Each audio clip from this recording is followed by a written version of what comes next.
I'm Decathlon Gamer, and welcome back to FM22. It's Youth Factory, and this is episode 71. Big changes over the course of the last month. We're at the end of August, and let's get kind of right into those highlights of what's happened over the last month. First off, Bergam. We're entering September. We still have 8 or 9 games left in the season, something along those lines. And Bergam's sitting on 24 appearances, 26 goals, better than 1 goal per match, 9 assists with a 7.88 rating. The record in a season, quite a few divisions down, was our former number one, now the often backup to the front line, Lovas, who's 30 years old. He had 30 goals back in the 27-28 season. That was 10 years ago. 10 years ago that happened. And we're on the verge. Bergam is on the verge of breaking that. We are having a heck of a season based on that. Transfer deadline just passed. Ton of movement, but we've been really fortunate in the fact that we avoided losing any players for the second time in a row. Second window in a row this season anyway, that we have not lost any players. Now that we're professional, the threshold is so much higher, which is really helping us out because the offers are bigger now that we're professional. It's funny how when you're semi-pro, everybody looks at you and is like, I'm going to offer you nothing for these players. They're not doing that anymore now that we're pro. Helps with the simulation speed, by the way. So I'm very appreciative of that. But where we have had a ton of change is in the loan department. We have had a lot of players go out on loan. Now we let Henriksen go, and this was March, so off season. We let that handful of guys go out on loan, 6, 7, 8 guys back then, but then this is all now through August. Now Rossler was somebody we let go for money, as he was a fullback that didn't fit our system and couldn't play any other positions, and retraining really wouldn't have fit in. And so we got 53,000 with potential for 78,000, and that was simply for that. Suddenly we were pro, and teams were actually willing to offer us money for players where we had a U19 player before and we couldn't get anything out of that. So that was a big step for us. That was the first time we've ever gotten money for a youth player. But anyway, here's the business that we just concluded, and that is quite a few players out on loan, and in all but 1 to 2 cases where it was somebody that I just wanted to offload and just got salary taken care of, the rest of them was salary and fees, monthly fees, on a pretty regular basis. So we actually are essentially getting not only all of their wages paid for, but then they're covering a lot of the other younger players. It's a big outgoing group of youth players or young backups. But besides what's going on the field, what's going on behind the scenes now that we're professional and training daily, it's really starting to show. It's starting to show big time. For one thing, the guys we've put out on loan, you can see half of the youth players that we put out on loan are the worst bunch. They have high potential, but they are the farthest from it. So it's really not impacting our U19 ranks hardly at all. But we did let a few bigger players go out on loan, and those were among the ones that 100% salary, major playing time, and an additional fee on top of it. And they're going to get some professional experience. And, looking at them, they're going to come back next season in the senior squad, especially when, it's 3 18-year-olds that needed to get a little professional experience before they enter the senior squad come next season. And, at 70 plus, you better believe they're going to be with that senior squad come next season. So, big step in the right direction on that. And look at this. I mean, I don't think we started the season with anybody over a 70. I think Matt's Holth was a high 60s. I think one of these guys, I want to say we had one player at about a 71, 72 in the U19 rank at the start of the season. And that was it. So development is taking off. Development is finally taking off now that we are professional, now that we are training daily. And the same can be said of our senior squad. Homedale, second player only in our history to reach a 100, has done so fairly rapidly. He was upper 90s, though, at the beginning of the season. But look at the company that's joining him, because we had a single player, I believe it was Jonas Gay, or maybe it was Andreasen, who was at a 90, and Andreasen's already kind of right on his potential. But Janssen has flown from mid-80s to a 91. Jonas Gay, same sort of thing, climbing fast. And here's the big mover. Raymond Foss entered this season as a 71, 72. He's now plus 10 in his current ability. His training rating has been climbing and climbing and climbing, and was the first to hit a 10, possibly throughout this entire series. We've had some really good training ratings from a few individuals that have done that, have made that quick move. Ostby was a great example of somebody who made really, really rapid moves and then just stalled out. He's starting to move again. We got him into the high 60s, and he was, I believe, the first to ever get there, and then he just stalled out and made no progress ever since. I think ever since the first time he was unhappy that we turned down an offer for him, and then he stopped being motivated with a ton of potential still left. Of course, now he's 30 years of age, and it's a lot harder for him to progress than it was before. And he spent most of this season injured. He's had 2 different injuries. Homedale's had a big injury and has re-injured shortly after coming back from the previous injury. He was just back to full health, just cleared. I think he's only played 1 game. So apparently he came back a little too soon. I should know how that is. I myself was supposed to be coming back from a torn calf muscle minor tear. Fortunately, when I did this 4 or 5 years ago, it was really bad.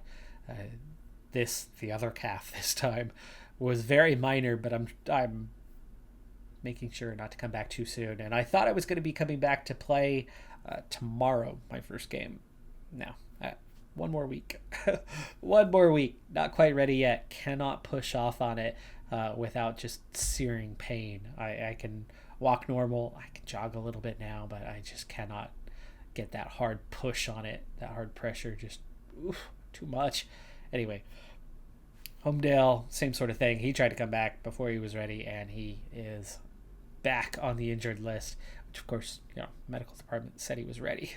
I'm no medical expert.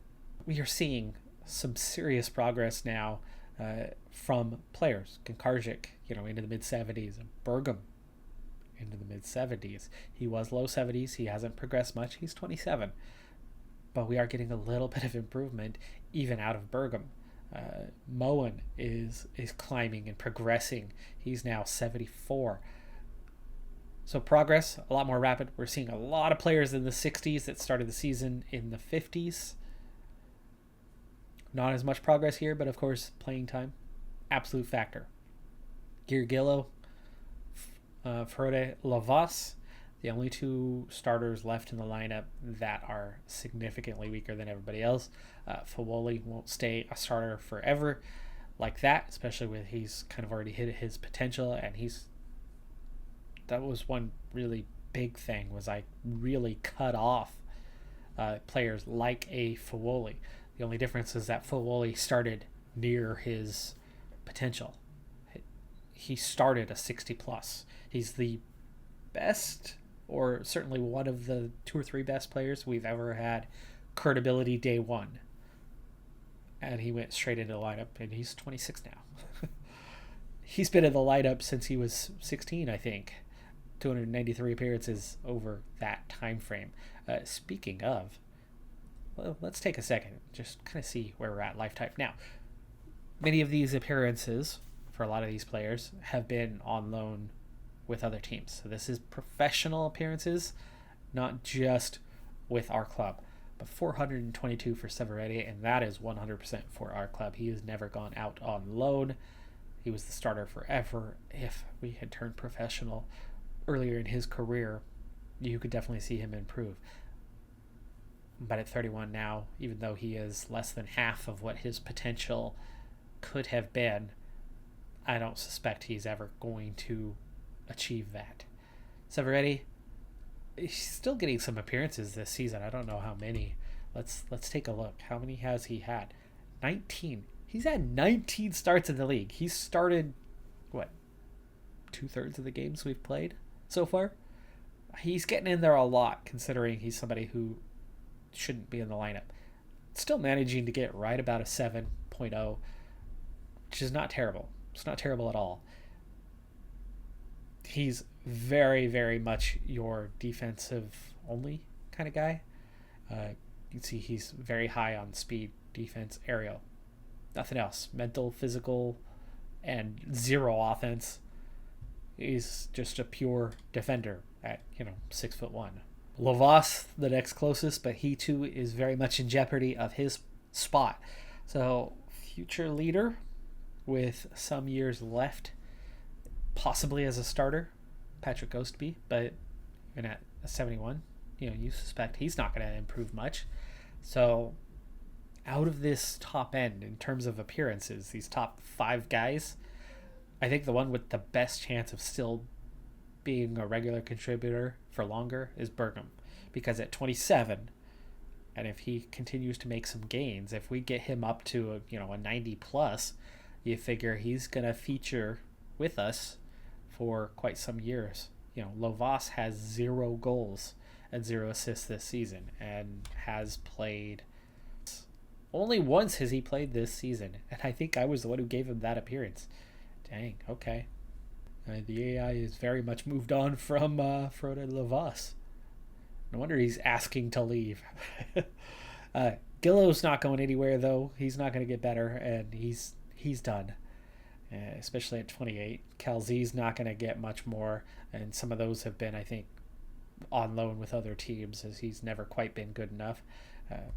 Fawoli, he won't get much more because he won't progress. Moen, he absolutely could get up there. Lifetime, impact the team in that sort of way. The best chance that have 150 plus is Jonas Gay, because he's already good. He's going to continue to be good. He's going to get a little bit better. He's only 24 and he's already got 200 plus appearances. But I think Bergam's going to take over as that lifetime leader here in a season or two, and then go from there. Here's what the team has been up to. Obviously, we are seeing progress on a scale we've never seen, and that is making the team better and better as the season has gone on, which of course is fantastic because we needed it. We were so close, but we're getting better, and getting better when you're so close can get you even closer. And remember, we had a really difficult stretch with 4 road games out of a 5-game month, and we picked up 8 points in those 5 games, which is pretty dang decent for a set of road games. We are coming off of a month where we had 3 home games, right? We flipped that script. We played all those road games. We finally get to turn that around and balance it out, play at home a bit more against some pretty good teams. And we've gone without a loss all month, only 2 wins, but that is 8 points. Not in 5 games, but in 4 games. So bit of a better scoring rate. 2 points per match, of course, is excellent. And we're now left with 2 months on the season plus 1 match, 4 in each. But we have 3 road games again, and then 3 home games. So we are kind of alternating months here of going largely on the road, playing largely at home. And the schedule looks a bit harder going forward. Start is, they're only 8th, but we're on the road. Ilsund is 6th. Brun 2, on the road, 14th place. That's certainly a winnable game. Mjøndalen, they're in 5th. On the road is going to be really, really tough. They were on top of the league not long ago. Sandal, 2nd, at home. Really difficult, at least it's at home. Vålerenga 2, last year's champion, only 4th this year, on the road. Strømmen, 3rd, at home. Sandefjord. The easiest game of the month is still in the upper half of the table. And then finishing at Kristiansund at. They might only be 13th, but it's still another road game. Not an easy final stretch. Not an easy final 9 games to play in any stretch of the imagination. But the 8 points that we just managed to get over the last month puts us in the driver's seat. We are first place in the league right now, sitting on 40 points from 21 matches. So we've been almost right at that 2 point per match rate. 11 wins, 7 draws, just 3 losses, a plus 17 goal differential, which is slightly the best. It's pretty dang close between Sandal, Straumen, Vålerenga, Jindalen, and myself. Ilsund, Sandefjord, that group, not only a little bit of a drop-off in terms of points, but also the goal differential. They can, I think they, along with Start, are definitely that next tier. Fredrikstad, a team that manages to get points, but has, they're the first ones with a negative goal differential. So they might be punching a little above their weight to be in that second tier. Maybe they're on top of the third tier. They and Bryn are kind of in that no man's land, though, between the bottom end. And the bottom end starts at Rosenborg. All negative goal differentials, definitely down on points, definitely negative records. And then, it really falls off on the bottom 2. But nothing easy about the end of our season. So maintaining what we've done is not going to be easy by any stretch of the imagination. Bergam 1 goal away from 20 in the league already this season. And, we've only played 21 matches. So he is nearly getting that goal per game rate in the league, as well as in the cup, where he did pick up 7 goals in less than 7 matches and had an 8.5 rating. But we did have a couple of easier games for a change in that competition. Holmdale sits on 9 assists, so really good from there. Bergam had 2 assists, I can see, in the cup, so subtract that. I think he has 7 in the league. I want to say he has 9 right now on the season as a whole. Suppose we could verify that. Yes, 7 assists. Hey, I can do math. Simple math, though. I'll take it, though. I'll take it. Finishing still just a 9 for Bergam. Boy, if he could improve that, he would probably be even better. It looks like the mental side of the game is where he has really excelled. Free kick taking out of 15. Passing, hence the assists. But he's got fairly good technique. Technically, it doesn't look to be that fantastic. He just has a really decent first touch and decent passing and strong free kick taking. Everything else is more of just, guy's got the right attitude. He's a winner.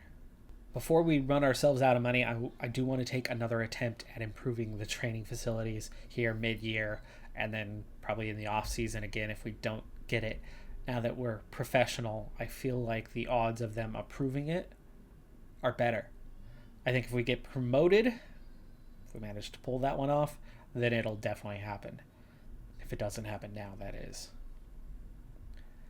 I also like our chances of getting promoted this year for a completely unrealistic reason, but just one that makes sense in my mind, and I think you could see why it would make sense in your mind.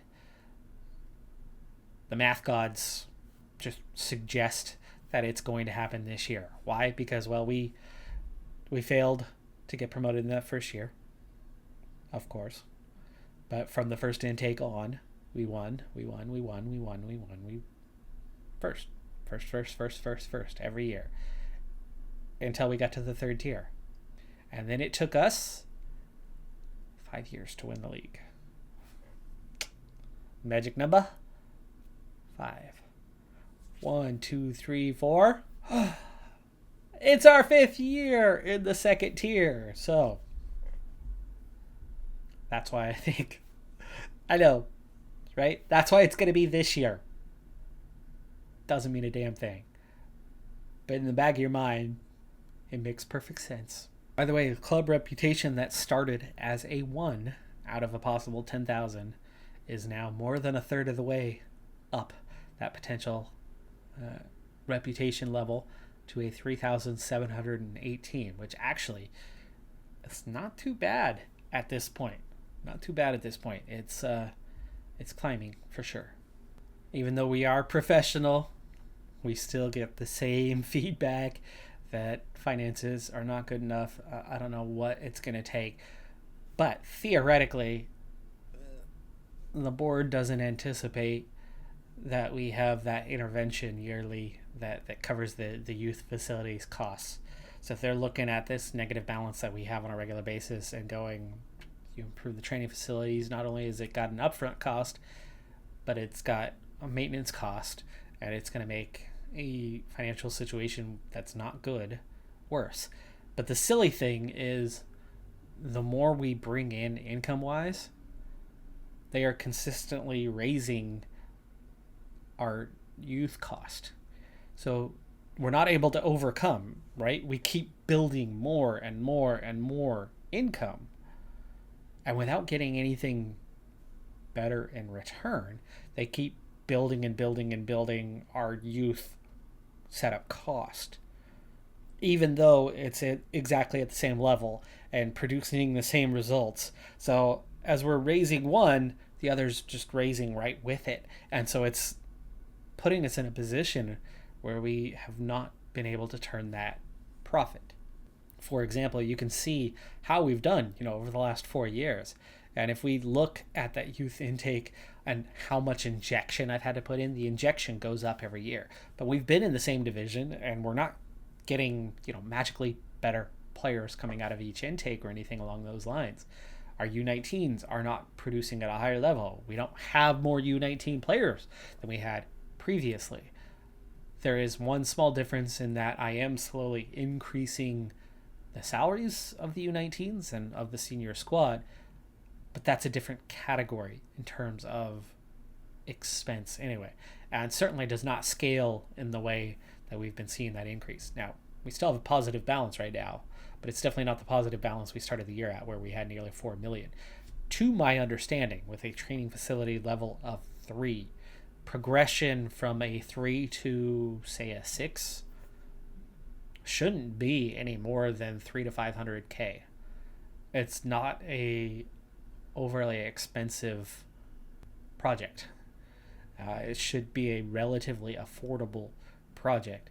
So even now, with 1.2 mil, we still technically have more than enough to cover it. It would be a quarter to maybe a third of the balance that the club has right now. But we just can't seem to, get ahead.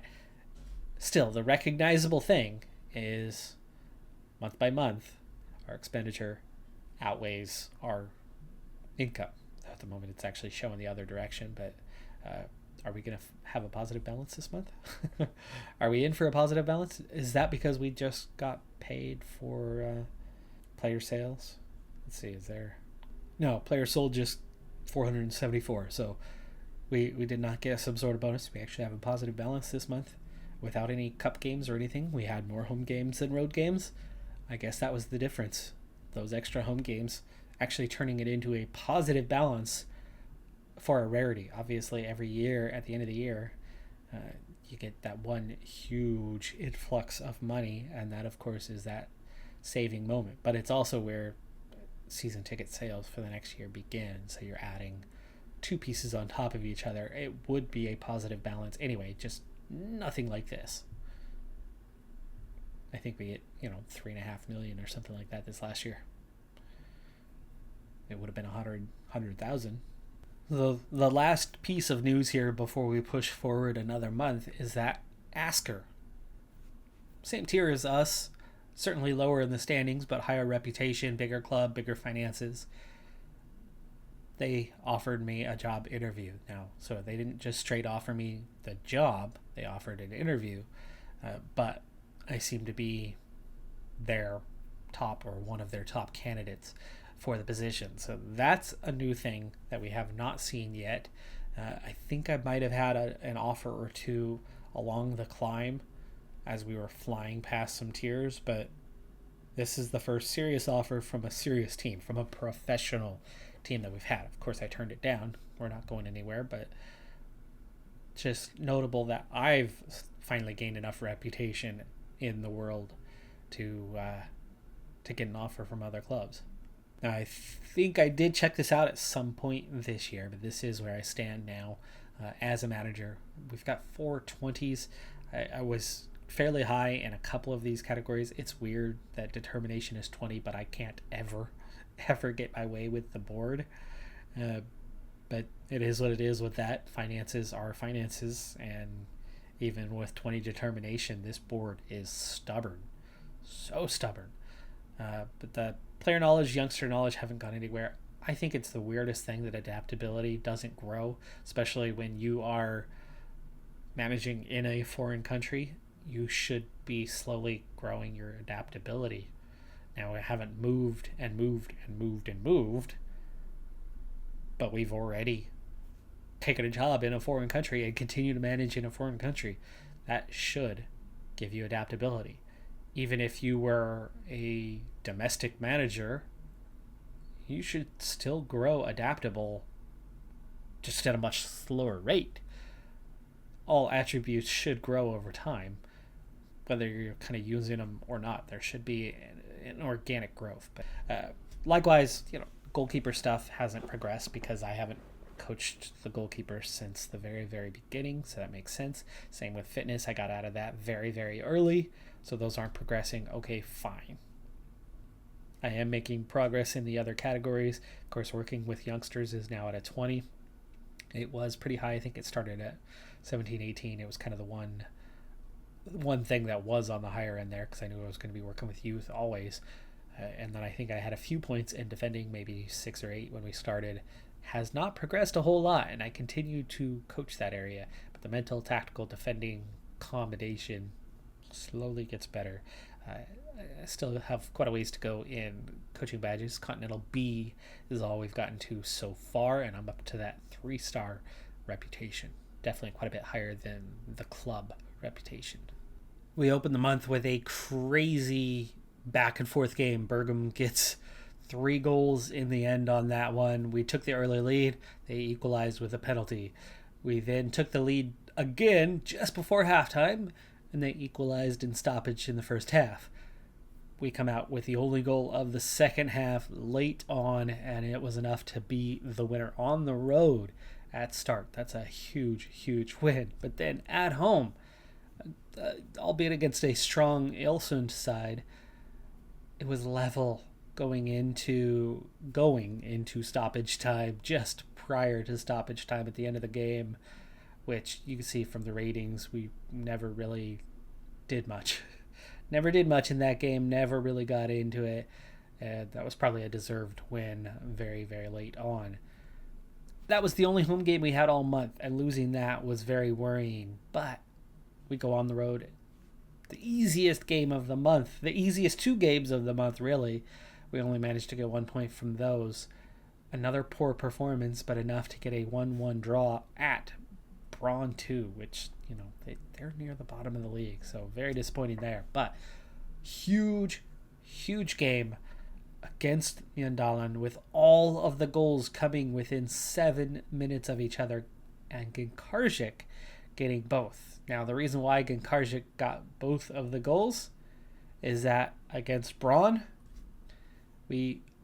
or was it earlier? No, I think it was earlier. It was earlier.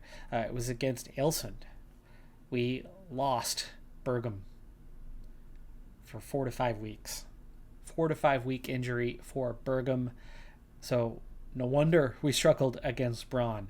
And no wonder we were struggling against Mjøndalen. But Genkarzik in place of Bergam with a huge, huge brace. And just in time, because they got that consolation goal just after and put the pressure right back on us. But huge 4 minutes there from Genkarzik.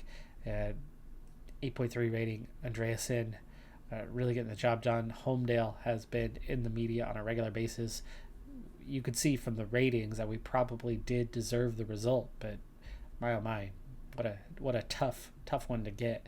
And we come out of the month with 7 points in 4 matches, with 3 of them on the road, with 3 of them against top sides. So that's a fairly good month, all things considered. That's actually a really good month.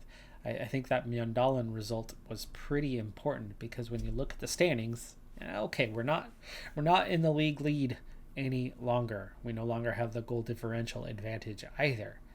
But right now we have a 4-point cushion with 5 matches to go over Vålerenga, and Vålerenga is unpromotable, so that's okay.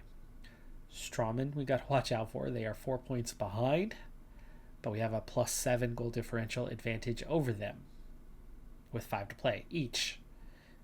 Ilsund, that was a tough result. They're 5th place right now. So losing that one absolutely hurt. A draw would have really helped, because they'd be on 40 points and we'd be on 48. But we couldn't get it.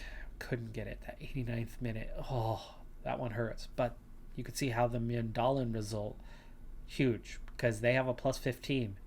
They are the 3rd best team in most accounts. But getting all 3 points against them, massive. Absolutely massive. And we are nearly at the point where a lot of teams are out of reach. For one thing, relegation is already a thing of the past. We are secure. We are safe from that. But with 5 to play, that's 15 points. 15 points still out there, which means anybody at 32 and above still has a chance. But realistically, Bryn, Fredrikstad, Start, and even Sandefjord are probably too far back, especially, for us to lose all 15 points. Others are going to have to win some points along the way. So it's not just an us thing as we head into this final stretch. Also, 3 out of our 5 games are at home. That's going to help.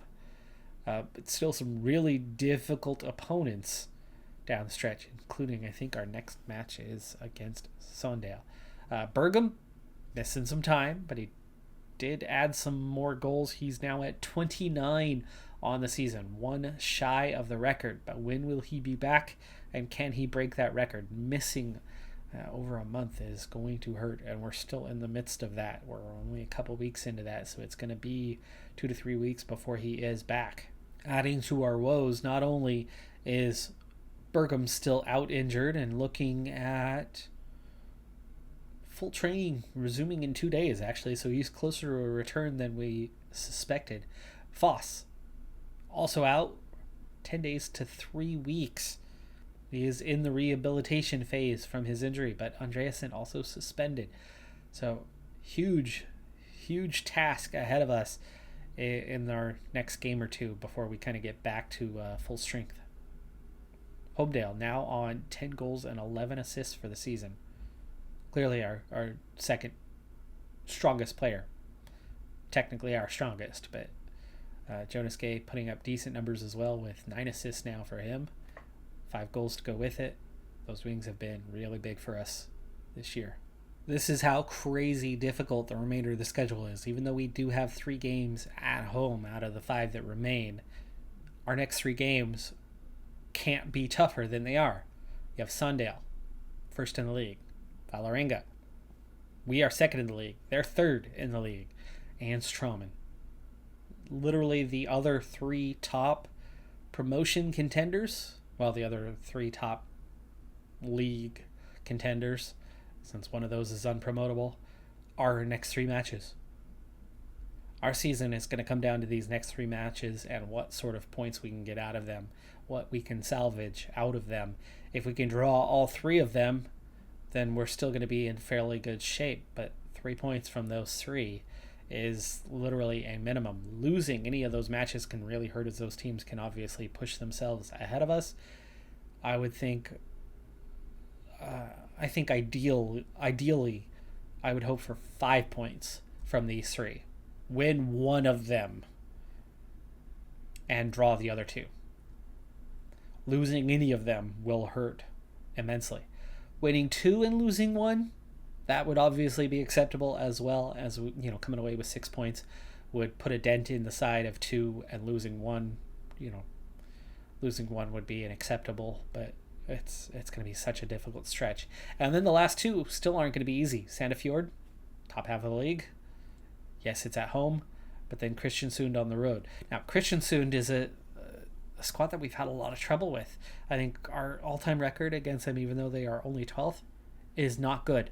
They've been a bogey team for us that has beaten us more often than not, even when they are not well placed, kind of like how Braun has been one of those more difficult teams for us throughout our history. Hugely important game against Sandal. The winner of this game will lead the table, and we're doing it with a load of injuries and suspensions that make quite a few players unavailable for this one, making the task that much more difficult. The one really positive thing for us is that we are at home, and the other positive thing is that we've been cleared to have Bergum play 1 hour. Let's hope he does not get injured, and let's hope that our first ever league start for Holth goes well. He's made 1 bench appearance in a cup game, and he has developed so well this season as we get a terrible giveaway, not from Holth, but from Gillow. That's going to lead to a corner kick. Let's hope we can get out of this one without major trouble, but that was one of the worst plays you could ever make as a defender, hanging onto the ball so long that it's stolen from you like that. Bergum, great run, really nice ball in. We're going to work the ball inside. Kinkarzik turns, Modest. Blocked. But eventually cleared away.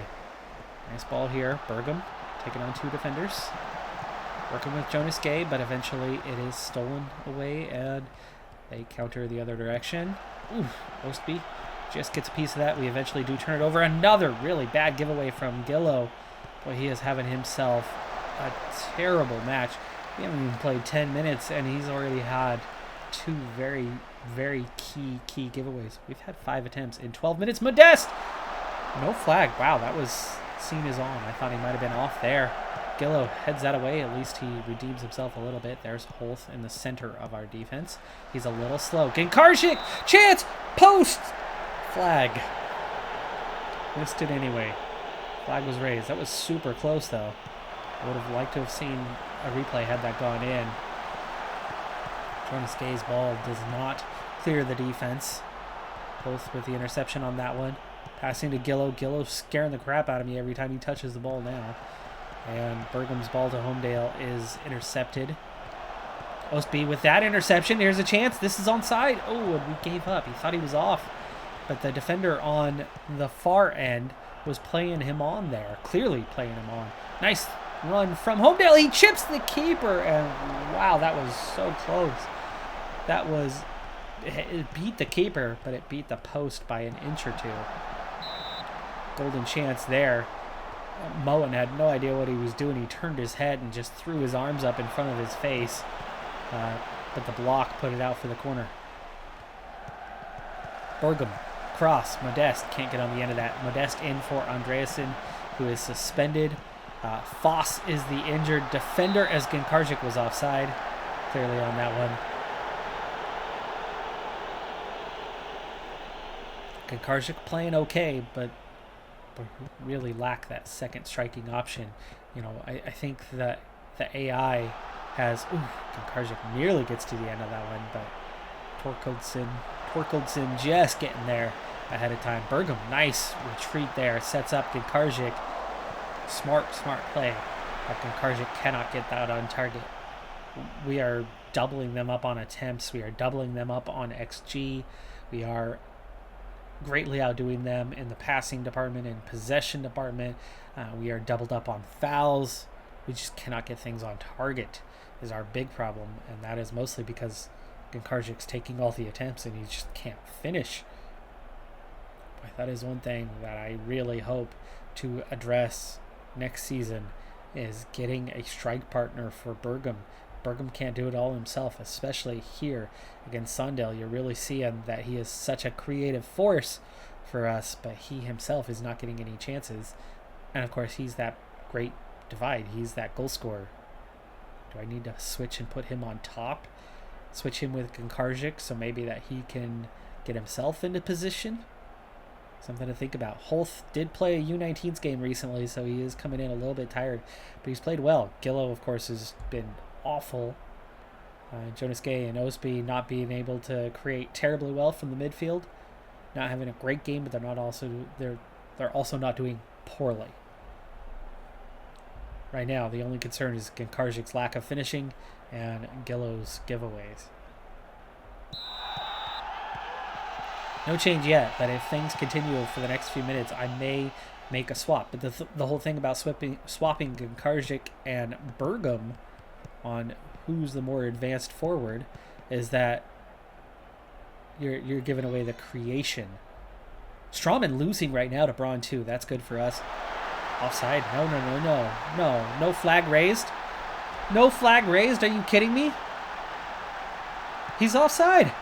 He is off. Ooh, that's his teammate that's offside. His teammate seems like he sets a screen for Clivedale. Certainly looked like it. Looked like a big push-off from an offside player. Either way, it looked like a big push-off, but, like we're seeing what's really going on in the animations when it comes to physicality. Fawoli lays it off for Homedale. Jonas Gay over the top for Gunkarzik. There's Bergam. Bergam gets his chance finally, and he's running out of time. We're going to have to go more than just positive here. We have controlled this game throughout, but one dangerous position. Gunkarzik near post. Difficult angle. That one's not on him. Does earn the corner kick.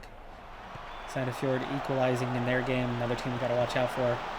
Yes! Yes! Jonas Gay! Jonas Gay equalizes! 6th goal of the season. Long range. What a shot that was. Keeper gets a piece of it, but cannot push it out. That thing was so close. We don't even get a replay on it, but that thing was so close to the post to begin with, and then keeper gets a piece of it. Wow. By the way, huge crowd today.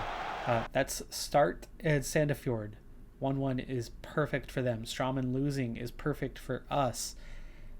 The other two teams that are right on our heels were playing each other, and they drew yesterday. So at least a draw for us is good. 3 points would obviously be better. Gillow rating dropping even further, but I really don't have options. He's on a yellow though, so I think Severetti? Bring on Severetti. I mean, he can't do much worse, right? Yellow card especially being a factor in this decision. The guy who's having a terrible day needs to come off. It's mostly all us though. Mostly all us. And felt like we should have gotten a foul or something on that play when they scored. But hey, such is life. Don't give away free kicks in dangerous positions. Is that where that yellow card came from? Very well could have been. They have their own Ostby. We get the block here. Oh, yay, that was close. 2 defenders on him. We can't put it away. Strawman equalizes as long as they don't win, though. Especially if we are drawing most of the teams around us in the top of the standings doing the same. 20 minutes to play here. I don't think we need to go attacking anymore. Let's drop back to positive. We do want the point. Point would be good. Homedale, Gunkarzik. We need to get him off. We need to get Bergam off. Remember, he is injured. Do we want to change? Do we want to bring in Minkowitz? Do we want to bring in Lovas? Do we want to sacrifice a forward now and overload the midfield with, like, say, a Hermansen to control the ball, control possession, and hope for a chance goal? I think that's the more... We're going to change tactics here. Confirm changes. Play. As soon as he comes on, he is on. He got on fast. Okay, Hermansen is not going to play striker, though. Gunkarzik's going to struggle to score like this. We're going to go a bit more balanced as well. We'll change up tactics here in a couple of minutes. Start leading 3-1 over Sandefjord. So, mixed result on that, because I think Start might be a point or two ahead of Sandefjord. Oh, what a ball, and defense Ferroli struggling to keep up with him. Holth is now quite tired, and we are now into that zone where it's time to make some changes. We do want to stall. I am nervous about our chances without Bergam. We don't have the creativity, so I don't think we are likely to score any longer. So we want to go a bit more cautious. Once that change has gone in. That was offside. It was offside. He's behind the defense. Thank you. Okay. He's well behind the defense all the time. He tries to go level, but he never does. The line doesn't even do it justice. He was offside the whole time. Holth got a piece of that, but could not stop it. And time wasting, go for it. Time wasting. I think we have been in a position of control, and yes, we deserved a goal, but I mean, come on. Kankarczyk's finishing is why the XG is there, because we are getting the chances, but Kankarczyk's finishing is why we still only have one goal, and others not able to step up and do it themselves. But we are less likely to score now than we were before. Counter press, yes. We do not necessarily want to counter anymore, though. Slow it down a little bit.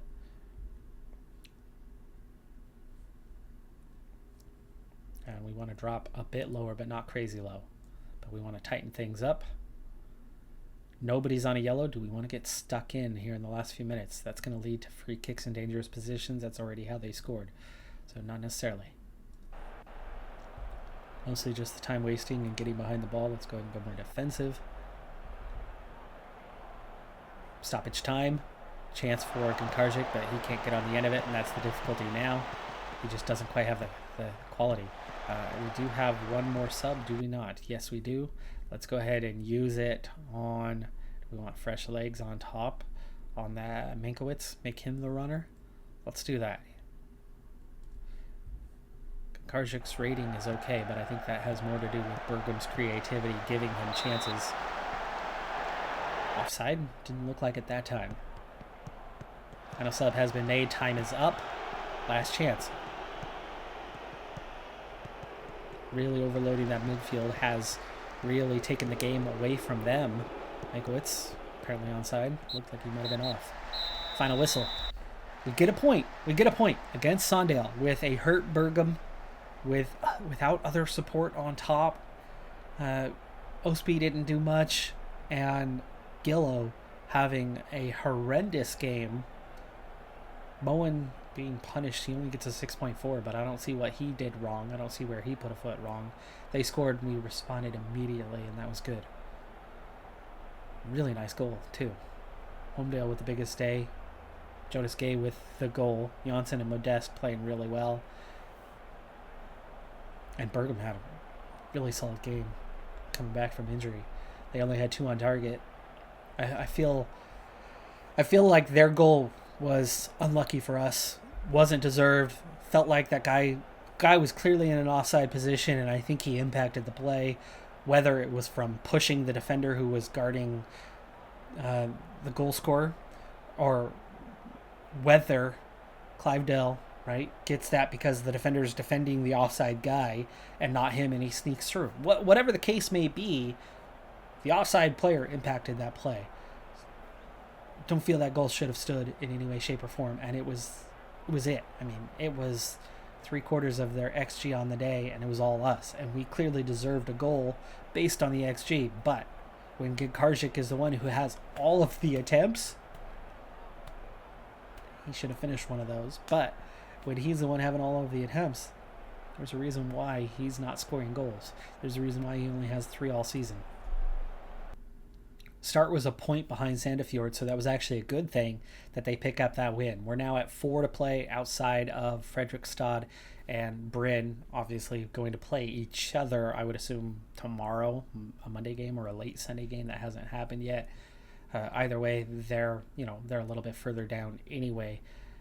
So here's how things look with 4 to play. We're now talking about 12 points, so 36 is the cutoff. Fredrikstad still right there. Bryn still has a tiny chance, but probably too far behind, because again, if we falter, others will pick it up. 48 is not going to be enough, right, for somebody, plus goal differential. So we're looking now 38 no 48, because I'm talking about our score.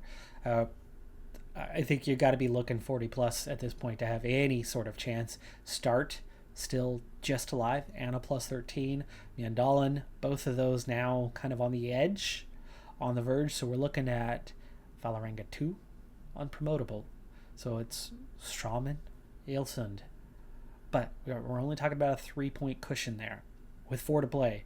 And 2 more very, very difficult games still ahead of us. We've got 1 point from the hardest one because it was Sandal. And the hardest one for multiple reasons because of the injuries and the suspensions that we were facing. Bergam, probably good to go for 90 from here on out. Voss will be back. Holth, first test for him was a good one. I think we need to put him off the U19s the rest of the year, get him up into the senior squad. We need him the rest of the way. We need him ahead of Gillow, or we need him in place of Voss, either way. So he passed his test. He is a little slow, but he played well otherwise, and for good reason, because he has the skill otherwise to play. And I think he's a necessity for these last 4 games. So we're going to bring him up from the U19s for those. We are going to play each of those 4 games to see out the season, and maybe I need to be putting Homedale up on top. I think Homedale has been playing on top, but then what do we do in place? Modeste or Andreasen playing on the right side, even though they're not accustomed to it. Jonas Gay playing on the right side and somebody else in the midfield. Hermanson maybe getting in. That could be. I think that could be. That's a good option. I think the AI has been doing that a fair bit this season. So maybe we're trying that in the next one, because Kankarzik clearly, if Bergam's down, yeah, you don't have much of a choice. But Kankarzik on top, not working. Lovas on top, not working anymore. We need some help. We need some support up there, and I think it needs to be Homedale with Bergam. That's going to do it for this episode, though. 4 games to go right down the stretch, and we are so in it. But we have got 2 more very, very difficult games. At a minimum, we need a draw. I would love to win one of them. 5 points would be ideal. So 1 win, 1 draw in these next 2. Next one's on the road. That's the hardest one. I'm a Decathlon Gamer. Like, comment, subscribe, and I'll see you next time. Have a good one. Be safe out there. Bye for now.